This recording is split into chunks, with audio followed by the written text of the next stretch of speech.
jah, see on see pood, kuhu ma tahan minna. Ligipääsetavus algab minu jaoks väga väikestest asjadest.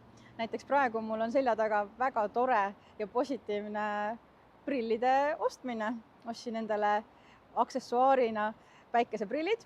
Täna küll praegu päikest ei ole, aga ma tunnen, et need on väga lahedad ja teenindaja oli minuga väga tore, sõbralik ja asjateadlik.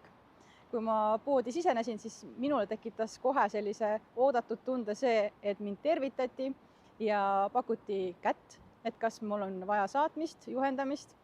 Ja loomulikult ei saa ma üle ega ümber ka sellest, et mulle vastati väga asjatundlikult värvide kohta, mis minu jaoks on väga oluline, kuna ma olen kunagi näinud. Vanaroosa on siin sangade tippudes ja sangad, eks ju. Siin nagu, et siin on nagu vanaroosa ja kui sa teed allapoole, siis natuke siuke heleroosa ja siin ümberringi nii ülevalt kui alt on siukene läbipaistev beebiroosa. Jah. Kui äge. No ma räägin.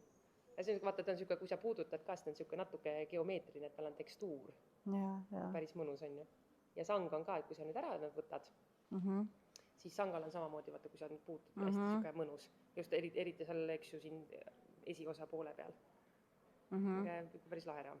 Ja anti ka tagasisidet, kuidas mulle prillid sobivad, sest meie näokujud on erinevad, prillid on erinevad ja see kõik kokku andiski sellise väga toreda kogemuse.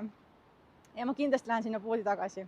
Kui rääkida laiemalt ligipääsetavusest, siis väga oluline on ka tähele panna seda, et kui pime inimene tuleb, kas teie tahaksite teada, kui keegi ulatab teile terekäe või kui inimene võtab vastu telefoni või kui ta lahkub seltskonnast, et sellised väikesed asjad, mis ei pruugi kohe olla märgatavad, aga neid on tore mainida pimedale inimesele, et vältida selliseid ebamugavaid olukordi, kuhu me satume.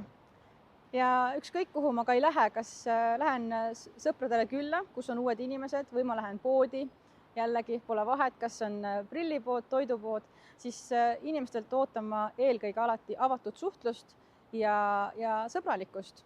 Et tegelikult ei ole ju oluline, kas inimesel on puue, kas tal on mingi erivajadus või on ta lihtsalt tavaline külastaja. Me kõik oleme tegelikult ühesugused, väikeste erinevustega, aga ütleme, suhtlus ja selline kommunikatsioon on alati kõige alus ja hea teeninduse võtmesõna, mille mina kindlasti välja tooksin. Tervist, mis pood see on? Mis asi? Ma ei teagi, mida nad müüvad. Mida nad müüvad? Aga see lett vist ei ole väga kaugel ka, on ju? Okei. No ma proovin, aga eks elu näitab, kuidas mul läheb. Peas, et ma poodi sisse saan, vaata.